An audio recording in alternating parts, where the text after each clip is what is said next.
Hello, and welcome back to Building Blocks of a Biblical Marriage. I'm your host, Pastor Jeremy Varner. And I'm Allison.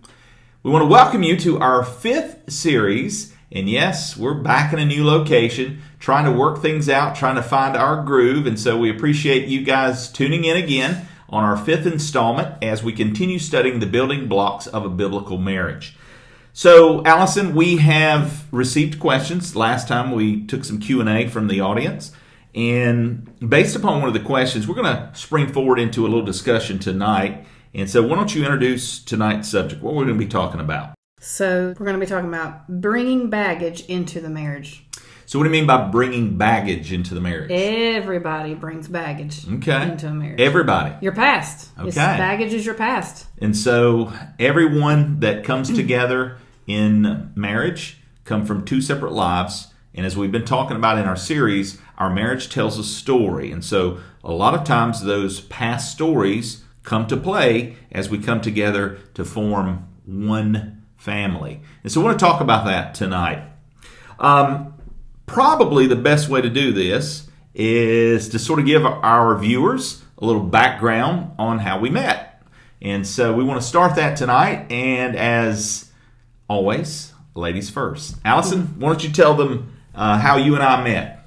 I'll tell the real story. Oh, the real story. There's two versions on how we met. This is the real, true, real true version. This is Allison's version. So it was in college, at Piedmont Bible College at the time is what it was called, in 97. Okay. And you know how college is. You know, there's all kinds of people. It's full, and you don't know a lot of people. Right. So I knew one person, well, actually two people. Right. At the time. And it was at lunchtime. And so I go into the cafeteria. I'm looking for my roommate and one of my other friends.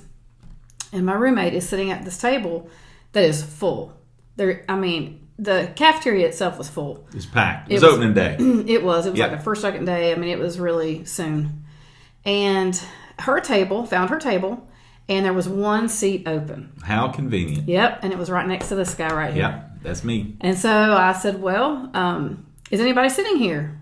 And he said, you are. Have a seat, young lady. And so that's the true story of how we first met. Was in the cafeteria. And I'm not disputing that was our first encounter.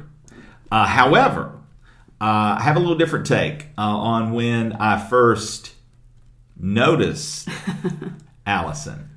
It was actually, I think, probably later that day or within the same week. It was close thereabouts. And you got to understand, where we went to college, you had 4 weeks, basically, to find a place of worship. They were big on the local church, as they should be, and they wanted us to plug into a local church. And so, you know, incoming freshmen, we were all kind of sticking together, and, you know, let's all go to the same church. And so we agreed, a bunch of us in the guys' dorm, obviously some girls in the girls' dorm, and there was a connection. There was a young lady who went to the same church. In fact, God had used her in my life at the time to introduce me to Piedmont. And so she was like, Jeremy, why don't you get some of your friends? I'll get some of my friends. We'll just all meet out in the parking lot. We'll just all go to church together. We'll find a church here locally. And so that's what we did. We all met up in the parking lot. There's a bunch of us standing around.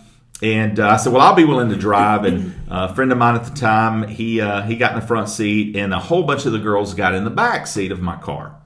So we're driving to this nearby church, and of course, the guy in the shotgun, he's talking to some of the girls in the back, and I'm left to just mess with the radio. And so started playing some contemporary Christian songs, which was contraband at the college we were at. It was. And so began to listen to some songs that I really enjoyed. And I noticed someone was singing from the back of the car. They weren't involved in the conversation. Everybody else is talking. But I noticed there's this just amazing heavenly voice. And I'm like, who is that singing? And so I adjust my rear view mirror over just enough so I could see who that was. And that's when I noticed Allison. Is what I heard singing at that moment. Not that kind. You know, the angels rejoicing. That wasn't me. No, that wasn't you. But at the same time, I was like, who is that? So we got out, and of course, I went to my mutual friend and said, "Who is the young lady?" And immediately she says, "Oh, no, you don't, Jeremy Varner. She's got a boyfriend." And so I was like, "Whoa, I just asked a simple question. I know what you're asking." And so I couldn't help. I noticed this young lady, and I wanted to get to know her. So tell us about that. You were in a relationship. Yeah. Yeah, so that's breaks on for me. I had to back away. And you did. I did. Yeah, nothing happened. That's right. Nothing went on there for a little bit. But yeah, I mean, I was dating somebody for a long time. And he ended up going to another college, and I just really felt like God wanted me to at Piedmont. Mm-hmm. And so I took a year off of out of high school, took a gap year, and then went to Piedmont and following the Lord. And that's right. Sure did. Met you, and I just knew the other relationship just could not continue. Yeah, that's right. You heard that, didn't you, folks? Booyah! Anyway, no, not quite. Didn't go quite down that way. No. But I do remember there early on. There again, you're a group. You're hanging out as a group. Everybody's just friends, getting to know each other, and it's in a group setting. And it's always the best way to do this. And so I just remember on our campus, you had to have someone walk you to your dorm if you're a female. You're not allowed as a female to be on campus alone, especially at certain times of day. So, of course, classes had finished up one day, and can you walk me to my dorm? Certainly. And so I walk Allison to the dorm, and I'll never forget. She says, "I'm going home for the weekend, and I really want you to pray for me." You remember that? Oh yeah. Yeah. She says, "I really want you to pray for me this weekend." I said, "Well, why? What's going on?" She says, "Well, I'm breaking up with my boyfriend." And I said, "Oh, really? Well, would it be all right if I maybe got your phone number and called afterwards to see how you're doing?" Real smooth. Yeah, it was. Yeah. So, and you didn't give me much of a fuss on that one. If I remember correctly, she already had the pen out before I was finished. So she gave it to me. And she's been giving it to me ever since. No, I'm just kidding. You're crazy. So, but yeah. So she gives me her phone number. And so I get her phone number and end up calling her. And, of course, I guess things went well. And it wasn't too long after that we just kind of got to know each other. We were beginning to hang out in groups and spend a little time finding out a little bit more about each other. Which brings us to our topic of discussion. You see, two different backgrounds here. Allison, why don't you tell us your background? Yeah, I came from a Christian home. Mm-hmm. Knew about God my whole life, from birth. I was taught the things of God and of the Word, and went to a Christian school, graduated from a Christian high school, and was saved, around 13 years old. And so, so I had been, involved in Christian things my whole life. Right.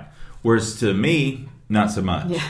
Again, I grew up in a home that if we ever went, it might have been a special occasion, like a Christmas time or at Easter, but very rarely, even then. I often tell in my testimony, I do remember going to church one time when I was really young, and that was because my dad was being chased by the police, and he pulled into a church and jumped out, grabbed me by the arm. I was very young, 5, 6 years old, but I remember it. And he's going towards the church doors, and I remember the police officer, the state trooper, says, "Hold on, sir, where do you think you're going?"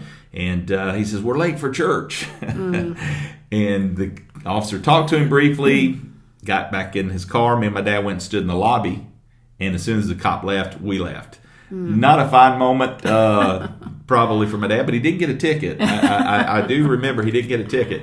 And so that was kind of my experience with church. It wasn't something we did often, and I wasn't saved until I was in my mid-20s. And so you can imagine growing up apart from Christ. I was very much in the ways of the world. I had sown my wild oats, to say the least. And so when God got a hold of me at age 25 and he called me off to Bible college, I recognized that I'm not like most of these students here. I had a past. I came into our relationship recognizing that as we began to get to know each other in a group setting, and eventually knowing that you were the type of person that I believe I could have a future with, I knew I needed to tell her my past. And honestly, I thought the minute I tell her, if she's smart, she's going to run. She won't want anything to do with me. And you would have been, in bounds had you chosen that option. I'm glad she didn't. But I remember the first day on campus, the first time on campus that we talked about this. And I can see it right now. I remember there was a bench, and I thought, well, let's just sit down. I got to tell her, and I just remember thinking, man, this is it. It's been going so well. We've been getting to know each other. We're liking each other. It was becoming very evident, and I knew it. I wanted to go to a serious commitment, if you would. And I remember thinking, this is it. This is when we're done. And I sat you down, and I shared with you things of the past. Again, by the way, let me time you out right here, because when you're giving a testimony, one of the things that you should not do is outline the gory details of all the sins you've ever committed and done. That's not how you do it, right? And yet you can give big picture ideas. And so that's what I did. I just sort of gave you the big picture ideas of who I was, what I'd done, and a bit of my past. And I remember sitting there thinking, okay, she's a little bit silent. And I remember waiting, and I'll never forget what you told me. You said, I don't know that guy. That's not the guy who's sitting in front of me today. I knew then she was the one. Unconditional love, the love of Christ. This was what I had been looking for and didn't know it. Mm-hmm. All right. I knew that when I found Christ, I found that unconditional love. I knew that he was at work in my heart to transform and change me. But this was the first time that's being put to test in a relationship with a fallen sinner. Mm-hmm. What's your thoughts going through? I mean, like in this moment, I mean, obviously those are your words, and that sticks with me, but we call that the talk, the day we had the talk. Yeah. What about it?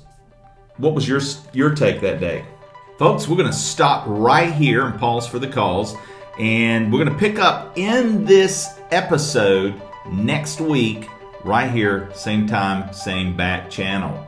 Until then, though, we'd like for you to go to the website, register for our upcoming Building Blocks for a Biblical Marriage coming up. Yep, May 12th and 13th, 6:30, Friday night. Dinner's included. Nice.